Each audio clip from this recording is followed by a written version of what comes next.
Orale! Bienvenidos and welcome to the Familia FFB podcast. This is your host Jorge Martin. Familia, we are on the cusp. When this comes out, it'll be the day of the Hall of Fame games. So we got games to look at. So it's Familia, we got stuff to actually react to. But right now we're still reacting to what's happening, to what happened last year and how we're projecting it to next year. So all you want to make sure you're following us on Familia FFB on YouTube. Make sure you hit that subscriber button, hit that like, drop us a comment, por favor. You know what? It keeps our numbers growing, keeps us putting out great content for you. So, and speaking of great content, you make sure you go to underdogfantasy.com, use that promo code Familia23. You're going to get matched your first $100 deposit. Underdog is going to match with an additional $100. You get best ball drafts. I mean, amigo Ryan, we've been doing best ball drafts forever, it seems like. And you get denominations down to $3 to much higher numbers. Best Ball Mania still hasn't filled up, so make sure you're using that promo code Familia23. So, this show has actually been kind of in the making for about 6 months. 6 months ago, I met our invitado, Ryan Hallam, and I'm telling you, you know what? It was just we had multiple conversations over those 3 days at the Fantasy Sports and Gaming Association. And honestly, it was like every time I was talking to him, it's like, my God, this is like a dear friend. So I want to make sure you're following him, Familia, at Fighting Chance on Twitter. He's with the Spotlight Sports Group. He's also with FanJections, making sure to give a shout out to mi amigo, Ryan Hallam. Welcome. Bienvenido. Estás en tu casa, mi amigo. Jorge, thank you for having me on. It's been a long time, and I think you hit it exactly right. Like, just we met really for the first time at the FSGA, and it was simpatico right away, man. And I'm glad that we've stayed in touch, and I'm real happy to be joining you on this show. Yeah, it was right after the Super Bowl. I mean, we were dealing with the Super Bowl hangover and a couple other hangovers that got caused by FSGA. But oh man, so I mean, here we are. I'm going to release this on Thursday the 3rd. And so we're looking at, the Hall of Fame game is happening today. So we got 5 weeks of football, 5 weeks of some football to react to. Any kind of like storylines, anything that you're really, really keeping an eye on now that the games are starting to come up? I mean, we still have some guys who haven't even signed. Yeah. We're dealing with injuries every day, so I feel like this has been one of the most newsworthy Julys that we've had in a while. Between Dalvin Cook and obviously to a lesser extent like Fournette and Kareem Hunt, and then Joe Burrow goes down, and Cooper Kupp left practice yesterday or 2 days ago now. So it seems like, it always just seems like the NFL just never stops, and now it just seems like I know they're not scripting guys not being signed and injuries, but it's just like every time something happens and we talk about it for a day, something else comes up. So it really is now is a really difficult time to be drafting early, but it's definitely a time to be following the news and following it really closely, because people are starting to draft probably in the next couple of weeks.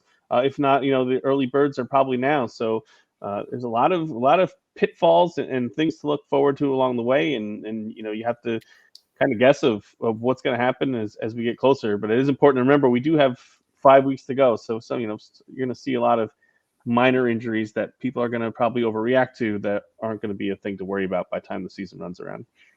Yeah, and minor things that maybe don't get played up. Like I remember, not a big deal was made out of Najee Harris last year, and that was something that really lingered with him. I am a little bit worried about the Joe Burrow and the Cooper Kupp ones, because we got a calf with one.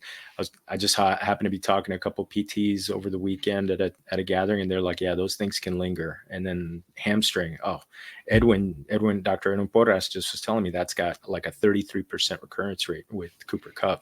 So that's got me a little worried, mi amigo. And these are highly, highly drafted guys. Yeah, and I've already drafted a couple times. So yeah, it was. I'm hoping, like I said, we do have 5 weeks. I'm sure they're going to be very careful with him, especially after the injury last year. But yeah, you do wonder if it starts to linger close to the season. You're always going to be out there week 1, and hopefully not pushing himself too soon.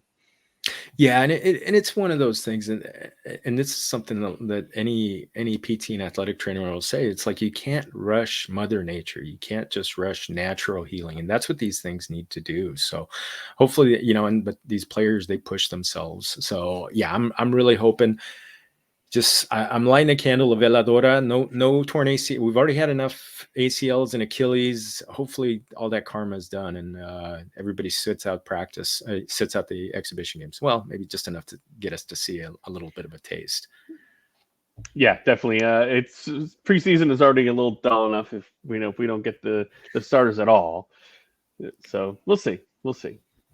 I will say, there was one game in particular that really told me a lot was last year was when the Chiefs played Mahomes with the starters for one quarter. And I remember thinking, oh, I was worried about them, how they were going to look without Tyreek Hill after looking at that quarter. I was like, yeah, I'm not feeling bad. Any team you're really keeping an eye on? Going back to the Rams, I mean, Yeah. just everything went wrong last year that could have possibly gone wrong. Stafford's elbow, which was another preseason injury. And then Cup went down, Akers wanted off the team, half the defense got hurt. Just like every possible thing that could have gone wrong for them went wrong. And I just feel like, assuming again Cup's health, I feel like it's going to be a bounce back year for them. I hope. Stafford is not a young guy, but they took almost all of last year off, so hopefully he should be good. And they still do have some weapons. I mean, the wide receivers aren't deep, but they do still have some guys. So I kind of like to take a look at the Rams coming into the year. Yeah, and I like them. I haven't sat down with my Rams beat writer yet. We've been trying to. That's one of the last two that I have to get in from my beat writer series. But yeah, that defense is not expected to be good, so they need Cup to be healthy so that they could stay in games. So, yeah. So I got a question. I got a question on your Twitter bio. It says you're a 49ers fan and a Cardinals fan. I mean, St. Louis Cardinals for baseball. How does that happen?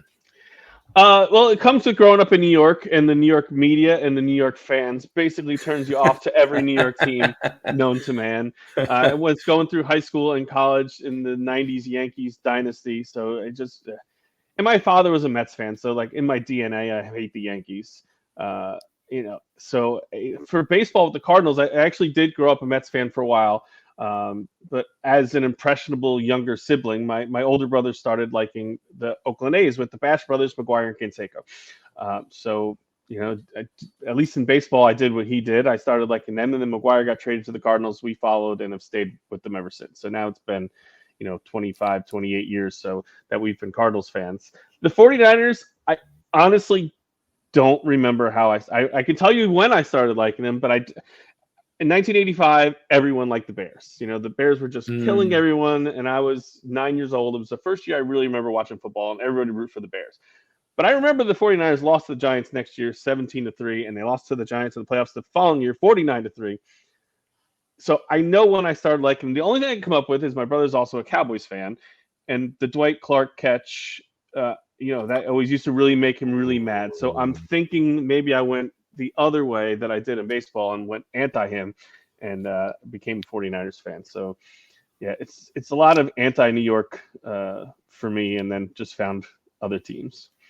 Well, I can totally appreciate the not liking the Yankees. The Yankees broke my heart twice when I was a kid. So Reggie Jackson. Oh man, at least we got him in 1981. But yeah, 49. It's funny. The 49ers. I grew up a Ram fan, but during the 80s and early 90s, I got a begrudging, just kind of appreciation and respect for the 49ers just because they were so great. I mean, it was just like, how could you not just tip your cap to Joe Montana, and then it goes to Steve Young, and he's just great as well. So I hear you. I hear you. I could see that. Favorite player on all of them, on both teams? I mean, St. Louis, it's got to be McGuire. That's how I got there. I mean, obviously Pujols, Wainwright, and Molina are legends, and of course, Jim Edmonds in center field was always awesome.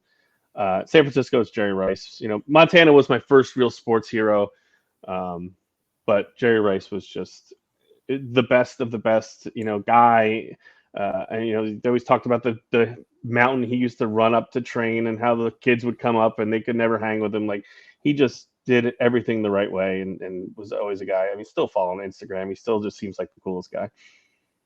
You know what? He's got a special place for me because 1992, he was my number one pick in my third ever fantasy football league, and I ended up stacking with Steve Young, Oh, and nice. they were just electric. Even though it was touchdowns only, that team still dominated all season. So Jerry Rice still he's in the GOAT conversation for me. So Absolutely.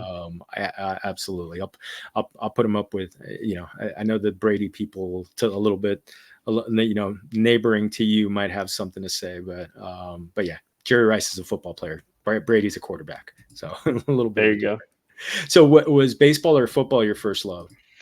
I think my first love was baseball. I always followed both pretty closely. I followed the NBA pretty closely for a while too, but football at this point is far surpassed baseball. It's coming back. Baseball's coming back, but it just I don't know. Like I said, football never stops. And even when my team stunk, the 49ers stunk for those 20 years. I don't know. It's just I can watch any football game with any teams, even before fantasy football. It's just so much fun to watch. It's like way more action. They're so much better at marketing everything. It's just they just draw you in every chance they get. Doesn't matter how many times these guys get in trouble or how many money grabs they do or what else. It's just they've got us, and there's almost nothing we could do about it. It's the event. It's the event of it all. I mean, how they could create events out of the NFL draft and about the schedule release. I mean, just all these different things, and just the games themselves. I think that's what hurts baseball is just like, oh, the great thing about baseball is you lose, you got a game the next day. You get to get better on it. But that's also the tough part. It's like the saturation factor. I mean, we love baseball, so it doesn't saturate us. But when you get into football, it's like, oh man, everything stops in those games. So that's why, yeah, I hear you. I still lean baseball because I want to keep getting tickets to Dodger games for my friends, but There you go. but football is so consuming. It's so awesome. It is so awesome. So I wanted a separate question is kind of what motivated you to start creating fantasy content. Well, it's always like I said, always a rabid sports fan.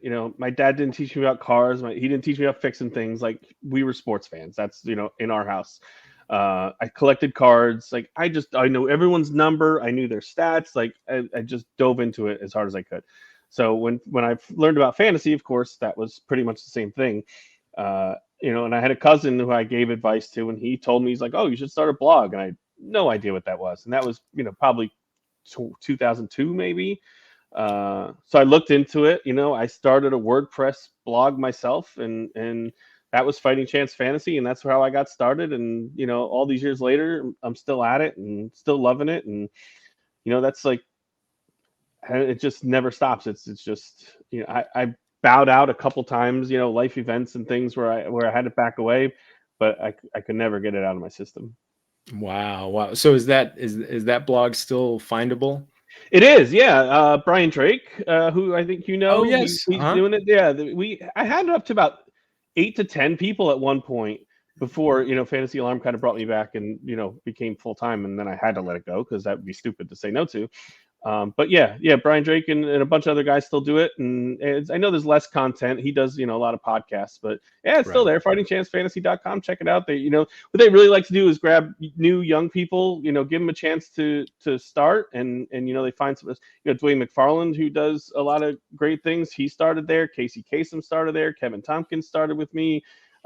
Gary Haddow, that once Fishbowl 9 started with me. So yeah, a lot of people started there and jumped off to better things. So it'll I've shirt I've had made, and it's always have a little special place for me. Nice little launching pad you got there. Kind of cool. Yeah, Kevin actually was just on the show last week. We talked Oh, there you go. we talked zero RB last week. Of course So you did. yeah, of course, of course. I had a little forum with him and Dan Turner. So they're zealots for zero RB. They tried to convert me. I'm still holding on to my hero. I'm still holding Britt Flynn will still keep me holding on to the hero RB. Yeah. She also did some writing there as well. Oh, how fantastic. That's awesome. That's awesome. Well, I got a question to back to the 49ers. So as I mentioned, I'm doing this beat writer series and recently sat down with Cam Inman of the San Jose Mercury News. And he got me even, I was still kind of, I was still kind of in on Christian McCaffrey, but just from listening to him and kind of him breaking down, it made me a little more bullish on him. Where are you on McCaffrey, 49er allegiance aside? Are you, if you get the 103 and he's there, are you grabbing him, and could you be grabbing him even earlier? Yeah, absolutely. The 103. I think there's an argument for 102. I'm still Justin Jefferson 101. That I've made that pick several times, so I wouldn't put McCaffrey first. But it's hard not. I mean, how can you not be? Everyone says there's so many mouths to feed on that team, but to me, that's almost an advantage for him. In Carolina, they beat him down and beat him down and beat him down, and that's he had some injury problems. But now he's on a team where he doesn't have to do it all. He catches 5-6 passes. He's electric when he gets the ball in his hands. He bursts through the hole when he's running, and they're going to score a lot of points. When Brock Purdy took over, they scored a lot of points, and I know people don't still believe in the guy, but I don't know what he has to do. But the offense just ran better with him, and McCaffrey just does it all. If he has 12 carries and 16, 6 catches, that's still 18 touches, and he's just really, really good. And I think honestly, being on a team with a lot of weapons just makes him. The defense can't focus on him, and I think it keeps him fresher. And I think actually it makes him more, because the fact that the 49er defense is also, one of the best in the NFL. I think that's gonna make it easier for them to kind of, pick and choose his opportunities. Elijah Mitchell is there, but you're right, he could be so efficient. I mean, and we saw the way they used him in the playoffs. They rode him, but they didn't overuse him, and that to me was a fine line. And I think Shanahan just walked it really well with him. So I'm with you. I may even think about 101. It's gonna. I do lean a little bit Jamar Chase over Jefferson, but it's just I'm teetering now after that calf injury. Yeah. It's they're so close. The Bengals have a better passing game, but Jefferson doesn't have as good of a number 2 as Chase. Right. So I think you can make a case for either one. Yeah, and they both got pretty good playoff schedules. So for the fantasy playoffs, I think they both Jefferson and Chase line up pretty well. So I think it's great. So theme of this show is the running back dead zone. So talking about that. So last year we had a few hits on it in that dead zone, kind of like talking about rounds 4 to 8 for the most part. Guys that came out. Cam Akers was one, and some of these are going to be repeats in this that we're going to be talking about today. Josh Jacobs may have was a league winner for a lot of people. Cam Akers was definitely a league winner for people. Breece Hall and Dameon Pierce, until they both got hurt, were both really contributing. And Miles Sanders kind of came. A lot of people were really fading him last year. Kind of looking at that zone. Oh well, first off, any of those guys that you were like in or out on last year that either helped you or hurt you? Well, I did like Akers a lot last year. You just had that really difficult first 10 weeks to get through, and if you drafted him in the 3rd or 4th round, maybe you were done by the time maybe it was too late by the time he finally started to come through. I had Jacobs maybe in a league or two. That's just because I play too many. And Sanders, I can't say I had a lot of. So yeah, I don't think I hit many of those last year. So hopefully this year I can hit that middle of the draft a little bit better. Yeah, I think I completely ignored Sanders because I was really high on Gainwell last year. So that was one. Jacobs, actually, I grabbed him. I had a 0 RB build on a dynasty team, and that team just ended up dominating because I got Kelsey and Jefferson in the first 2 picks. So, oh wow! And then Jacobs later. So just don't tell me. We don't need to talk about the playoffs though. So don't need to talk about week 16. That one, I'm still crying about that one. But you're right. I mean, and how do you approach this year's running back dead zone? There are some guys that have, and we're going to talk about them, that could have arguments either way to kind of like be high on them, or maybe just maybe want to fade them. I mean, I don't think you can avoid the area altogether. The way the league is going, so many teams are in a committee now that, I mean, you can't. I suppose you could load up, RB, RB, RB, and then go away from it for a little while. But then you're playing lotto tickets at the end, and with running back injuries, I mean, I'm always a proponent of running back depth. To me, you can never have enough because of the way they go down. So I think you just have to kind of look in that area. You have to look at opportunity, as far as guys behind them, as far as how the offense goes, as far as a high scoring offense or a low scoring offense. Not that that always works, but I think that's definitely a factor. You talked about Dameon Pierce last year was killing it, and the Texans couldn't score any points, and he was still successful. So, a high scoring offense doesn't always lead to points, but I think you want teams that score more than those that don't. But and then I think some of it's feel. What have the guys done before? Coaching staff is always a big thing in the NFL, which it isn't in other sports. So what the offensive coordinator and head coach have done in previous spots, since it's always just a carousel. We're rotating the same guys over and over. So I think there's a few things that you can look at to try to make educated guesses in those rounds. Is there a kind of like a build that you like, a hero RB, zero, or robust at the beginning? I've always been robust. Like, I've been 3 of the first 5 rounds RB most of my life. That's always been kind of the way I did it. Like I said, can't have enough depth, and there's always been, it's while it's been a passing league, there's always been a lot of bell cow running backs, and that's just not a thing anymore. So this year, I'd say, is the first that I've done more balanced builds than I ever have, and I've done a lot of different. Like, I have a draft today where I took Travis Kelce and then took 2 wide receivers, and then didn't take running back till the 4th round. So I'm really just kind of letting it come to me this year and see where it lands. And I've picked all over the place, from 1st to 4th to 10th to 12th. So, to me, every draft is different. If you go into it with a set plan, I'm going to do this and I'm going to do this, you're setting yourself up for failure, because you don't know what's going to happen. There's 11 other people in the draft with you, and you don't know what they're going to do. So if you like, oh, well, I'm going to take a running back in the 1st round, and somehow 3 people don't take Justin Jefferson, you're like, oh, I'm taking Derrick Henry because I said so. That's a stupid move. Every draft, you don't know what other people are going to do. Having a kind of a loose idea of what you want to do is good. But I think I'm doing zero RB or hero RB, I think you have to see what other people do around you. Yeah, I think you're right.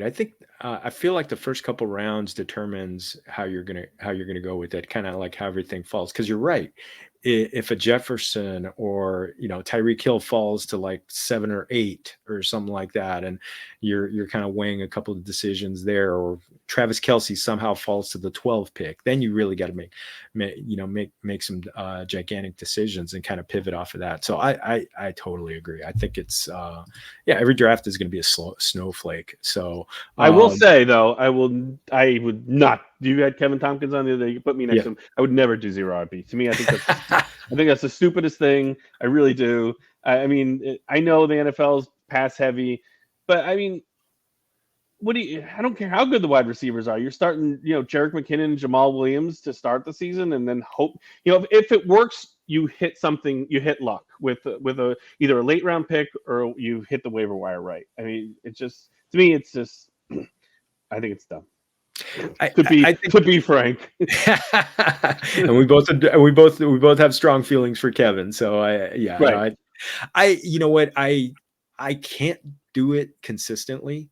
I need that Linus blanket of one guy at least. I don't think I very, very little am I going robust RB, but there's been a couple times where I've had like a Jonathan Taylor or a Nick Chubb fall kind of in the 2nd round that I can't pass them up when I've already grabbed like an Eckler or a Bijan in the 1st round.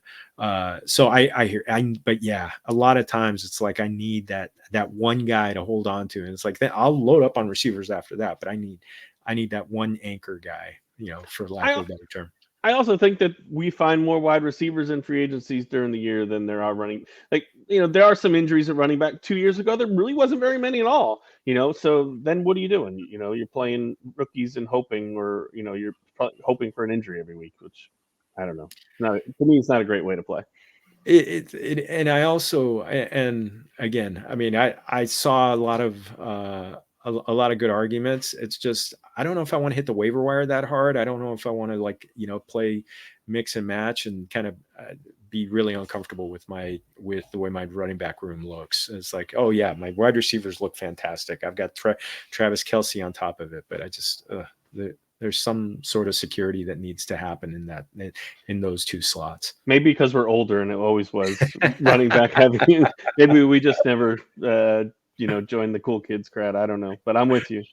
Much as Jerry Rice and so many others, Randy Moss, the greatest show on turf, and those guys were, brought us some great receivers, and we got great receivers now. I mean, I still, go back to some of my favorite players of all time, or like, Eric Dickerson and Earl Campbell. So yeah, it's those guys who were going at the top of the draft, and but that's going to lead us into another discussion that we don't have time for. But we don't want to get into running back contracts, but let's kind of talk about some guys this year that attacking the wide receiver, I'm sorry, the running back dead zone. But I forgot to ask a question. Kind of we're starting to hear a lot more talk about the wide receiver dead zone this year. And to me, there's a part of me that's kind of like I can kind of squint my eyes and be like, I could still see value later in the draft from the wide receivers. Where do you kind of stand on that, on this wide receivers that dead zone that's breaking out? Yeah, there's certainly a spot where you start looking at it and you're going, no, and you just keep scrolling and nothing's doing anything for you. And yeah, that's where I, pick my second tight end or my fourth running back, or, if I want a backup quarterback. So yeah, because then I'm looking, 20 players down. I'm like, okay, I still like that guy, or, Donovan Peoples-Jones is way down there, and he is a handful of good games a year, and maybe Watson will be better this year. So yeah, I think it's like that feeling chart, like kind of in that one. There's like 20 guys that are just like they could be okay, but do I, am I reaching a little bit here? And that's where I've kind of been tapping other positions. Yeah, there is that point. Yeah, you start looking down, and it's like, okay, well, this guy at like 102 looks very similar to the guy at 119. So it's like, oh, that guy will be there next round. So maybe I'll just, yeah, you're right, grab another tight end. But so we'll go into some of these guys for this year. Kind of like what are some of the feelings on guys? I'm going to be using the ADP from Underdog where they're being drafted. I think that's kind of like the client now, because the Degens have been drafting there since the Super Bowl. When was your first Underdog draft this year? I try not to do any before the draft, the NFL draft. And I don't like the draft before I even know where guys are going. So I'd say probably the beginning of May.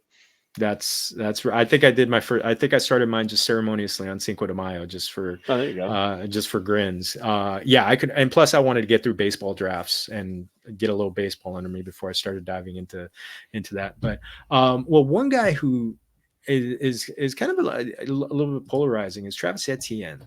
On the one hand, over 1,000 yards last year. He was really, really helping teams, but not a lot of targets last year. So, and, he came in with this reputation that he could be a, multi-use weapon, and got 43 targets and then got some competition from Tank Bigsby. One of the guys going right behind him is Drake London. Are you weighing the two at that point? Yeah, I mean, that's the funny thing to me about Etienne is he did come in as the gadget guy, like, he's going to line up wide. And then once they got rid of James Robinson, like they stopped targeting him. And I thought that was really strange, because I thought that's what his strength was supposed to be coming out of college. So you wonder, given the team, they figure the team's going to throw a lot. Trevor Lawrence is getting better. They added Calvin Ridley. Evan Ingram is back. This Christian Kirk had a great year last year. Zay Jones. They brought Zay Flowers. I mean, they just have a lot of different weapons, which to me should open up running lanes for him, right? Like they should. So I haven't drafted him yet, but it's not because I don't want to. It's just, I don't know. It just hasn't seemed to fall to me yet. So I like Drake London. He was the one usable guy last year. So sure, there's concern with Ritter at quarterback. At that spot, if I'm picking between the two, all things equal, I'm probably going ETN, but that's a pretty close one for me. Yeah, I think I'm at this kind of point. I think I'm feeling good about where I am. Uh, Hopefully, I've got a running back that I like. I'm probably passing on him for London just because I think London has another gear in him this year, and I am a little worried about what Bigsby's gonna that Bigsby might take some of the targets away from him. So him being Etienne. Yeah, I do wonder if, are they going to pull a Lions and never really give him that, Lions with DeAndre Swift and not hold him back that much, but are they kind of not trusting him as their main back, or their full-time back? No, I think this one's going to be one, yeah, and it's kind of he's kind of at the beginning point of the RB dead zone that you start to really think about. Maybe not. So, the next one is actually one that muy interesante on this one. Joe Mixon.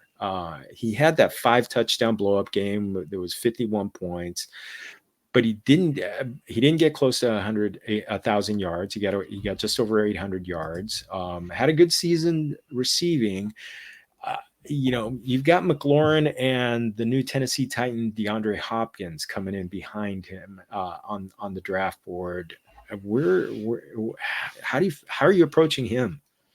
I've really never been a Mixon guy. Until last year, I was like, oh, he's really, and then he didn't have a great year. But I don't know. But I'm back. I'm back for this year, and I'm not really 100% sure why. I mean, Joe Burrow's injury, obviously, if that was to be major, that would really put a blow on Mixon's value. But I think he's got the backfield for sure. He can catch plenty of passes. His legal troubles seem to be behind him. Uh, so I think Cincinnati is going to have another good year. I'm in on him. I like McLaurin a lot. I've drafted him a handful of times. There's a little bit of unknown with Sam Howell at quarterback, but I mean Yeah. they're sure all in to give him the go. And in shorts so far he has looked good for whatever that's worth. Hopkins, I'm actually a little down on. When he is out there and no one really came after him, that said something to like, what do teams know that we don't know? And then he lands with Tennessee. I know he's a target machine. He can catch anything, but he's kind of turning into a slot receiver. Not he doesn't play the slot, but kind of like that kind of. Really, was he averaging 10 yards a catch? It's. Thereabouts. Yeah. I feel like he's kind of getting to the back half, and I think I haven't drafted him at all this year, and I'm a little down on him. So those three, it's close between McLaurin and Mixon. I'm going Mixon, but again, I could see that one going either way. Yeah, I was in on Mixon in 2021 when he That was because good. that was good, and in 18 he won me a championship. But last year I was kind of neutral on him. This year, the receiving really helps, really helps. Getting 60 receptions is something that is very tempting. Um, at that point I'm kind of a coin flip. I'm with you. I mean, that big game did kind of skew things, but yeah, that usage in the passing game, and I know they got guys there after Samaje Perine, but adding Chase Brown, I think people may have gotten a little too heated up on him early on. But I also think part of the attractiveness is his ADP has come way down. Like he was a first round yeah, pick or very close a few years ago. Now what is it, the fourth? I mean, yeah, it gets even more attractive, the farther he falls. absolutely. So next guy, Aaron Jones. He was one of the target leaders last year. Now he's going from Aaron Rodgers to Jordan Love. And, I had someone on, Dusty Evely of Packer Report and Cheesehead TV. I asked the question, what if Jordan Love is good? But I think if whether Jordan Love is great or just middling, I feel like Aaron Rodgers is going to have to play a role. Where are you on him?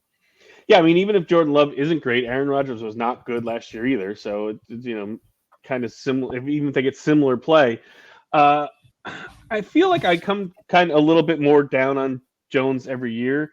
Going to be 29 in December, and we know that's Yes. not good for running backs. And AJ Dillon, while they've never let him completely take over in spots, has looked good. He can catch passes. Like Jones is a superior pass catcher, but Dillon can also catch passes. Uh, I know you have him up against Deontay Johnson, who has to score more touchdowns than he did last year. It's Yes. physically impossible not to. Uh, so I'm kind of, I don't know. I'm a little sour on Jones this year, and I think the discount on Deontay, I'm kind of digging this year. Yeah, uh, one of the things it's that receive. Yeah, yeah. That one's a really tough one because I really like Deontay this year too, and I mean that one. It's almost like, do I need a running back at this point, or do I need like a third or fourth receiver? So that is what I'm looking at. I don't think I'd have. I mean, Aaron Jones might be some people's like number one running back in a zero RB build, or maybe even later than that. But I like the receiver use, the receiving game usage. Um, there's a part of me that's kind of like, you know what, the running is going to come down a little bit. So yeah, that one's a tough one. That one's, I may lean Jones just because I'm an old guy and I read and I just I end up leaning to the running back when in doubt. So just to get that guy, but it's gosh, this one is one of my toughest arguments. The next one, Alexander Madison. Where is a guy I always want to do Hamilton. I always want Of to say his course. name like but yeah, Alexander Madison. I'm wondering if in the fantasy community we've gotten a little too hyped up about him, because he didn't start a game last year, didn't touch the ball more than 12 times in any game. Is he a guy that you're targeting this year over a Chris Godwin? Uh, Not really. Like you said, he's never really. I know Dalvin Cook is fantastic, but even when Dalvin Cook's been hurt in recent seasons, he hasn't always come through. Like he's had a couple good games here and there, but he's had plenty of duds. So yeah, I think it's the fantasy community knowing him for a while and just like, oh, just waiting for him to get his chance. That now he's being drafted at a certain spot, but I don't think he's anything of a sure thing. I'm not dead set against drafting him by any means, but he's not hasn't been a target of mine going into it. And I think I like Godwin. I mean, Baker Yeah. Mayfield's terrible. We know that, but Godwin's a slot receiver, so it's not like Mayfield's slinging it 40 yards down the field to him. He's going to be a target machine in the middle of the field. Uh, and I think that Godwin's got a chance at 90 plus receptions, and I would definitely take Godwin over Madison there. Yeah, and you know what? I'm looking at the Vikings. They're going to be more pass heavy this year. I feel I think like, so. Jordan Addison coming on, joining the fold. I think. I mean, obviously, we talked about. I don't have to convince you anymore on Justin Jefferson. Nope. Hawkinson was a stud. A lot after he came over in a trade, and I don't think KJ Osborne is rolling over playing dead. I think there's a lot to like with that, and also my Vikings insider also pointed out their defensive secondary is still not good. So No. lot of shootouts coming. So yeah, it's going to be, maybe Madison helps in the running game, but you're right. I mean, in the passing game, but you're right about him letting fantasy managers down. I believe once I think it was in the 2021 playoffs that Dalvin Cook sat out, and Madison just put up a clunker. So yeah, that's definitely something that to keep an eye on. So the next one is actually kind of a pair. Miles Sanders and Cam Akers. They're both going at 63. Miles Sanders going at 63. Cam Akers is going at 65, and you're passing on Michael Pittman and Mike Evans to get to them. Starting with Miles Sanders, there's this talk of him getting more work in the passing game from the coaching staff, but we hear that a lot. Thankfully, we didn't hear we're going to get him some work in wide receiver, because we always hear that, and we know what to do with that. We light it on fire for fertilizer, but yeah. Miles Sanders, I'm kind of wanting to buy the hype, but I'm not going to expect him to get 50 receptions. I'm seeing a lot of people pretty high on him, and I'm trying to get behind it, but I haven't really found a way. I know he's off of Philly now, which is notoriously a committee, team. I know he was very good last year. I don't know what the Carolina offense is going to be. Is their quarterback ready? What do they have at wide receiver? It's just a bunch of guys. So, are they going to score 14 points a game, or is everything? Or they could blow up and be really good, but I don't know. I'm not. I've never really been sold on Sanders. Maybe I'm wrong here. I'm not sure, but there's just a lot of. He's been around a while, and he's nice, but I don't know. Is Philly just a committee team, or do they know that he couldn't handle the load all year long? So I'd be Akers over Sanders. I'd be the receivers over Sanders, but I like we talked earlier about the Rams. I just think they're going to be better this year.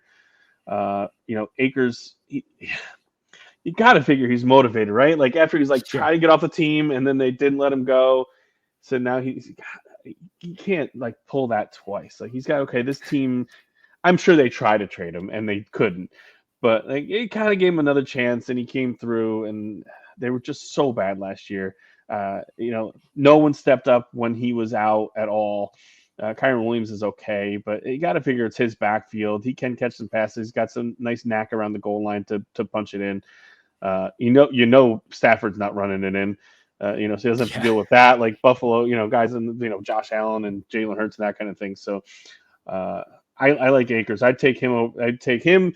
Pittman. Who's the other wide receiver? Evans, Mike Pittman. Evans. Yeah, I'd go Akers, Evans, Pittman, Sanders.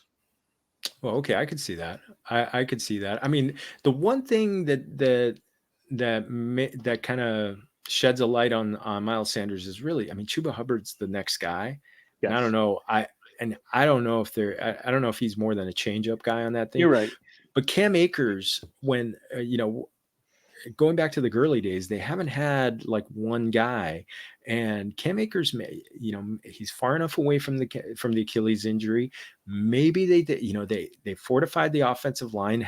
Are they going to land on a good and healthy five-some up front? So that to me is going to be, it has me thinking that he could do something this year, because I mean that closing kick, he was the RB3 for those weeks 15 to 17, which were the fantasy playoffs last year. And that to me is, I think maybe some people who got a little fat and happy winning him, I think that's going to make them just kind of like gas him up a little bit and maybe grab him a little around early just to make sure they're getting him. So yeah, that one. But yeah, I guess we can't talk enough Rams, even though we're coast to coast on this. Yeah, right.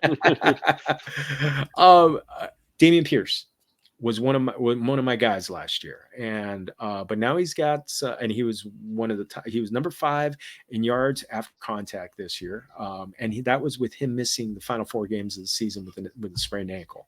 So the other guys in front of him, had played 16 or 17 games, but he's going in front of Jordan Addison, Gabriel Davis, Jahan Dotson I'm high on, George Pickens I'm high on. There's a part of me that wants to go Pierce. We're that's a healthy group right there. Any way you're leaning? All in. I've drafted a lot of Pierce. Like we talked earlier, like the team was awful last year, and he was still putting up 100-yard games like it was going out of style. I think they've made improvements. Sure, they brought in some competition. But, if he did that last year, I don't know why he won't do it again this year. Like I said, it was an ankle injury, so it wasn't anything major. He didn't rupture his Achilles or anything, so it seems like he should be ready to go. I think Houston, they're not ready for the playoffs, but they're certainly going to, I think, be better than they were last year. And Pierce just looked like a stud, and I'm loving the discount. And I think I've drafted him twice today. Never mind, at all. So yeah, Pierce is a guy I've been very high on so far at his ADP. I don't think you can beat it. I mean, he's a guy that I do like having as my second RB. I feel like I'm really strong, and actually, if I get him as a second RB after going an anchor RB approach, I may ignore running back for a couple more rounds and just kind of like fortify the rest of the roster, because I feel really strongly about that one. I fell in love with him at the Senior Bowl when I saw him run at the Senior Bowl, and I just think he's gonna. I think they're going to use him to kind of take some of the pressure off CJ Stroud this year. And kind of underrated, decent offensive line. Yeah, So Larmy Tunsil, they got some guys who can block up there. I'm with you. I like Pickens. I like Dotson. But yeah, my chips are all in on Pierce in that area. Yeah, like him a lot. So the next one, Rashad White is getting a lot of gas right now. People are liking the fact that there was really no competition added. They did grab Sean Tucker as a undrafted free agent, but it's Rashad White. I think people are expecting a big second year leap. He did only have 129 rushing attempts last year, so adding another 75, 100 on there is kind of tough. Is he a guy you're grabbing? He's going in an area where Traylon Burks and Brandon Cooks are going. I like him over those two receivers. I I know he hasn't done anything in a couple of years, but I'm still sneaky end of drafts thinking about Chase Edmonds. Uh, yeah, he's Ooh, had some explosive times in his career. I don't know, could they bring him in, to do some things? He's been a kind of a best ball darling of mine towards the end, just as a dart throw. Just some. I like White. I had him on a few teams last year. I don't know that I've drafted him at all this year. I think the Tampa Bay offense is clearly going to take a step back from last year. Will they be behind a ton? I mean, he is a good pass catcher, so I think the floor is there.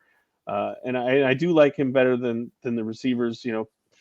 Burks, again, a little concerned about Tennessee, and as much as I just trashed Hopkins a minute ago, he's still going to be the number one target yeah. there. So Burks takes a little bit of a hit there. I like Cooks as well, but I like White there. I think he's going to be good. I don't expect a huge jump, but I think even without a huge jump, he's still a pretty solid value there. Yeah, looking at him, I mean, he's one of those guys that this is kind of like the tail end of where I want to grab my second running back. So if I've missed on Pierce earlier, and I have grabbed Sanders a few times, Sanders and Akers a few times, but if somehow I get aced out of those guys, I'm grabbing Rashad White. He's kind of like my last part, last guy that I want to be grabbing as my second RB for me to be somewhat comfortable. Last guy to talk about, and it's kind of a little bit of a former, I mean, one of the best fantasy running backs of the last several years. Had a couple of like magnificent seasons, Alvin Kamara. So, but the last couple of seasons, it's been a little bit underwhelming. Maybe he got a little overused. These last two seasons, he went over 200 carries both seasons. Uh, there's potential for a suspension looming. You're passing on Rashad Bateman, Michael Thomas, his teammate, or Sky Moore, grabbing him at 90, ADP 90. Alvin Kamara, he's our last guy to talk about. I don't know if I'm being dumb and it's the name value. And, I remember the 83 yard, 83 reception seasons, but I still like the 90th pick. I have a really hard time, saying no to him. You see how this meeting with Goodell goes, which I think it'll be fine. Obviously, if you're drafting today, it's a little bit more of a risk than maybe last week. But I think last year he definitely looked cooked. But the whole Saints team didn't do very well, and I wonder maybe his motivation wasn't there. When everything's going down, there's some guys that just don't take it well, and maybe he's one of those guys. But they drafted Kendra Miller. They brought in Jamal Williams, who just what would he score 14 touchdowns last year for the Lions? 17. 17, yeah. So Yeah. I mean, there's a lot of red flags with Kamara, but for some reason I just can't say no. Like in the 8th round, for a guy with this at least potential out of the backfield. I think Derek Carr. I know everybody hates him, but he's not terrible. I think he gets a bum rap in the fantasy community. And I like Kamara over those receivers, and he's as your third running back. It's really hard to not like him. It's a tough one for me to pass on. You're right. When you're talking about a third running back at that point, you're not grabbing him as your second running back with the idea that maybe he's going to get suspended for however many games, and you're going to miss him on that. But then you grab him, and you're like, You don't feel so bad, even if you got to miss a couple of games. So I'm with you. I'm with you. There is that part of me that also that after talking to John Hendricks of Sports Illustrated, he was telling me that they're looking to use him. They don't want to run him 220, 240 times. They want to get back to like the 175 to 185 times and use him more in the passing game, which obviously in PPR leagues is very valuable. Get him at this point. Yeah, maybe he's not going to score 17, 18 touchdowns, but 8 to 12 with good receiver usage for pick number 90. Sign me up. I think he's at his best when he's not being run into the ground, Yeah. to be honest. Mm-hmm. Absolutely. In fact, I remember a couple of times Sean Payton kind of like really took the pedal, took the foot off the pedal with him several times, kind of trying not to use him too much. So and because to kind of give him, because he'd been a little bit banged up. So I think you're right. So grabbing your RB2 in this range. Would you consider yourself grabbing your RB2 in this range? The guys that we've talked about. Yeah, definitely. Like you said, I don't think Kamara is probably not your second. I think that would be kind of late. You'd have an awesome receiving core and one of the top tight ends if he's your second. But yeah, I think if you're grabbing two before that, maybe if you're doing running back, maybe you're going to come up a little short in a couple other places. I have no problem. Obviously, like I said, Mixon and Pierce. I think are the two that I probably like the best. Mm-hmm. But there's also guys, a little late. I like Isaiah Pacheco. I like Javonte Williams. I really love the Javonte Williams, the bargain there. I mean, I know they brought in P. Ryan, but like he's even going later than these guys, and the capabilities are huge for him if he's okay going into the year. And they didn't put him on the PUP list, so yeah, I'm chomping up all the Javonte Williams I can in that range too. Yeah, I didn't put him in there just because of the injury risk, but he's not on the PUP list, and even if he's limited early in the season, they could actually get kind of like a back half of the season discount on him, and and from where you're drafting him, I think it's awesome. Yeah, I mean, I know not everyone plays, but I'm sure enough people who watch you have at least heard of the Scott Fishbowl. He's my third running back. Like, how could I not say no to? Yeah. So, I think people have over corrected on his injury a little bit. And look who's calling plays for him. Right. Yeah. He's a guy who knows how to scheme up a running back. Yeah. Do you of the guys that we talked about, or maybe some we didn't talk about, is there kind of like a Josh Jacobs that could emerge from this RB dead zone? I guess I'm just talked enough about Dameon Pierce. I think I just really think he's going to have a really good season. I think that the volume is going to be there where a lot of these guys are sharing. Where I don't think he's going to share that much as long as he's healthy. So, you look at Jacobs and now, and you said you don't want to go into the conversation of running back contracts, but we're almost going to have to start to in fantasy in the future, because look what the Raiders did with him last year. They ran him into the ground. The Giants with Saquon Barkley. They knew they're not going to keep this guy, so let's get everything we can out of him before we have to talk about franchise tagging or letting him go. So you start looking at guys who are kind of coming to the end of that rookie deal, and you kind of think that teams are going to probably give them a little more volume than they should to try to get everything they can out of the asset before they unfortunately just sweep them aside. No, I hear you. Hopefully someday they figure something out for the running backs, because it's right now the way that the contracts are done are not fair. And I don't, I'm gonna give this 30 seconds from me. I honestly think the way that everything is being set up the way they're handling it right now, I don't know how they get better pay by not going out and performing. So the way things are structured right now. So I don't, it's like we saw with Le'Veon Bell. He sat out a season. Yeah, he got paid, but he was never the same. So that's the end of mine. So if you please feel free to add. I'm interested to see what happens with these guys. Did Le'Veon Bell have other interests besides football? between he had the rap CDs and a long history with marijuana. I mean, did he use that year off the best that he possibly could? Maybe he did. I'm not saying he didn't. I don't know what he did, but I wonder if some of these other guys will have a different result. Maybe they won't. It's got to be hard to just take a year off your job and then try to come back. But yeah, we'll see if his was test case for him, or if that's kind of the way it works. So we'll see. Yeah, I don't know. So any we talked some wide receivers in there. Any other thoughts, advice, recommendation on that you would have for the Familia community on this RB dead zone? I mean, like I said earlier, you can't ignore it. You Right. still have to start 2 running backs. So, you're going to have to do your best in this area. Look at like I said, look at the competition for carries. Look at the offense around them. Look at the coaching staff. Look at the offensive line. Obviously, is super huge. And like I said, when in doubt, you can't go wrong with some running back depth. Yeah, get it. Yeah, because they get churned. They get churned. So, okay, quick baseball. Okay. Any great player calls this season?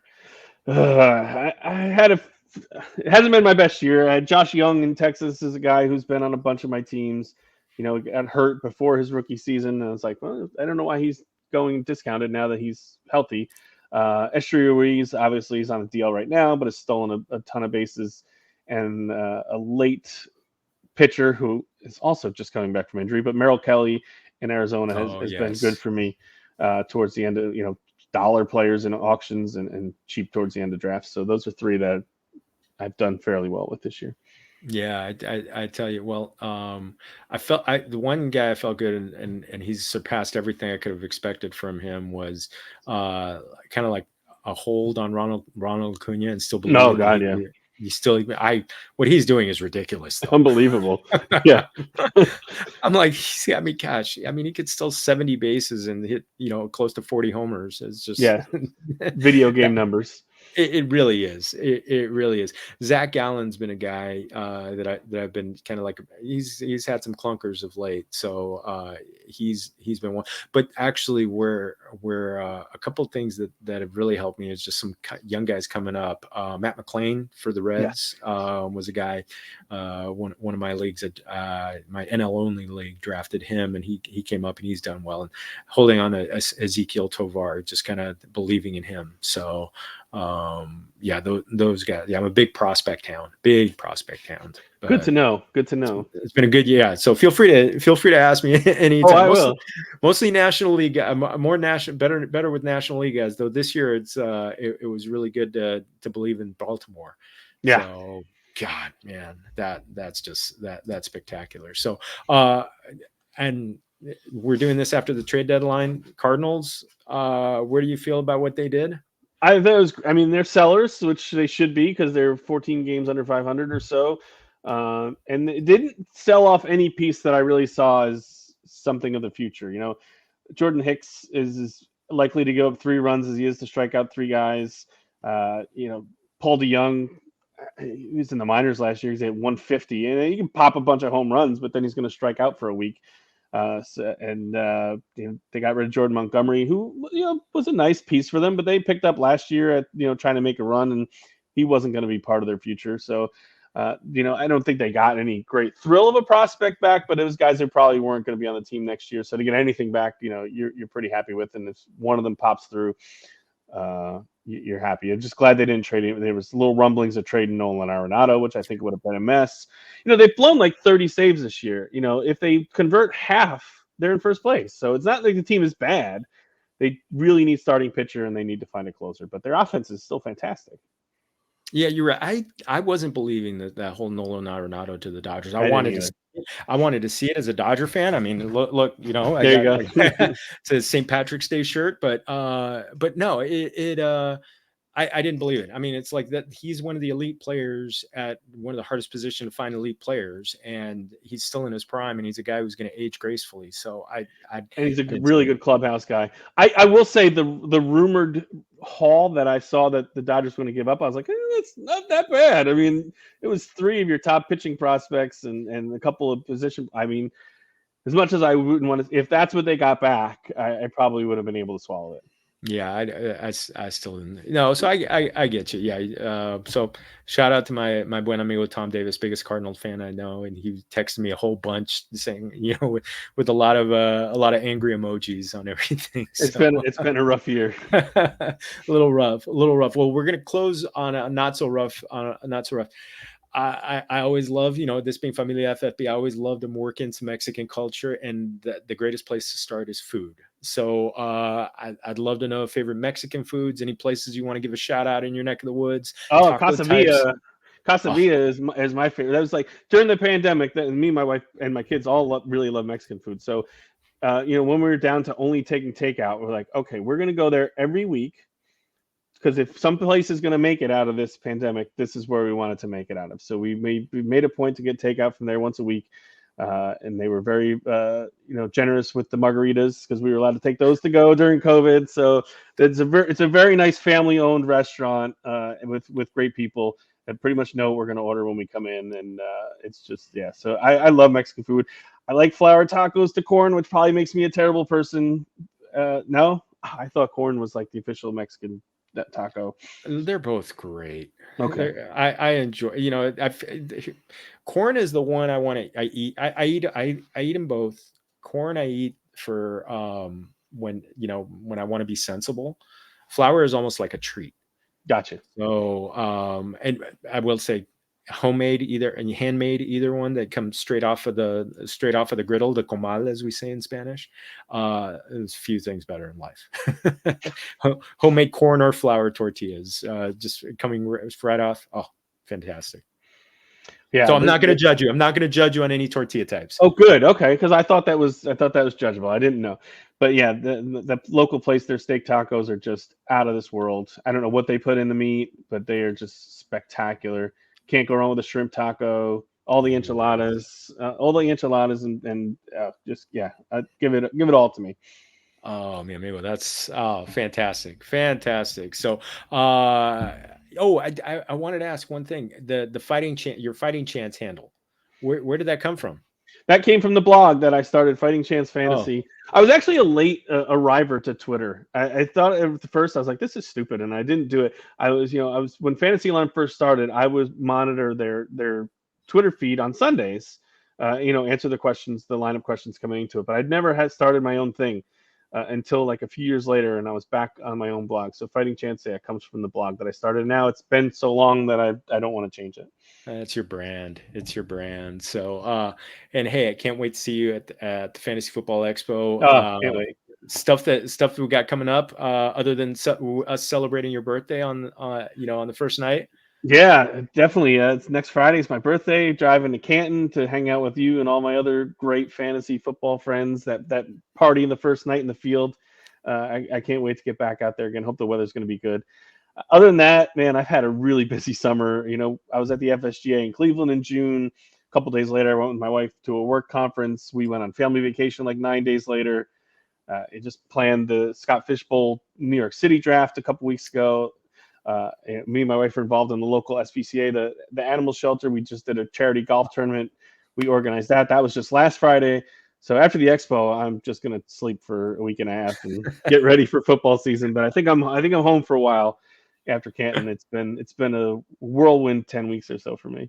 Unreal, unreal. Well, anything to do with pets is really good with the Martine Five. We got Nice. thankfully my dog was behaving and slept through this because he's probably about 6 feet away from me. But yeah, I was able to grab both of the collars off of mine because one of them was itching, and I'm like, all right, so we don't need the jangling in the back, so they both got close to me, so I took their collars off of them. So yeah, muy we have three here too, and they all come from the shelter, and just it's such great just see not only for the animals that they save, but also for the families in the community. Like yeah, if you have pets, and they're a family, and I don't know what my life would be without our pets. They are family, so it's a really fulfilling thing. She was involved when we met, and I've just really got involved over the years. So it's a lot of fun. Really good people, and it's something I'm very passionate about.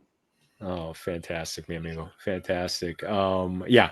I mean, yeah, sometimes they say we rescue the dogs, they kind of rescue us too a little bit too. Absolutely, So yeah, absolutely. oh man. Mi amigo, feel free. Let's close up shop. Pump anything you got coming up. Most of my stuff is behind the scenes at this point. The FanJections is the player projections that we do. You can see them on Fantasy Alarm and several other sites around the universe. But I will plug Fantasy Alarm since always family to the end. And I would go there. Howard Bender and that crew is just put out great stuff. They just have their NFL draft guide and their NFL cheat sheet. And always bleed Fantasy Alarm. So go there. My projections are there. But as far as articles and stuff, I'm kind of in a little hiatus at the moment. So just find me at the expo if you go. We'll have a beer and have a good time. Oh, fantastic, mi amigo. Definitely will. Definitely will. This has been awesome. This has been awesome. So again, familia, make sure following us on YouTube, hit that subscriber button. Hit that subscriber button, por favor, por favor. Also, make sure you're going to underdogfantasy.com. Use that promo code Familia23, Familia23 if you want to do it in Spanish. You're going to get matched the first $100. You're going to get another $100 best ball drafts all the way up to September 7th. And then you can do little pick'ems here and there, whatever you want to do. They got it. They got great fantasy drafts over at Underdog Fantasy. Again, you can find me at Jorge Martin 17. Our invitado here, Ryan Hallam, at Fighting Chance. Find him on Twitter. Give him a follow. Find some of my stuff coming up. I've got that weekly column coming up on Yahoo and stuff on Fantasy Pros and everything else. So keep an eye out for everything I got coming up. Otherwise, make sure you're enjoying the fantasy implications that are coming up for these exhibition games that really, really don't matter. So, and always remember Ryan mentioned that, their family. Always remember, todos somos familia. Salud.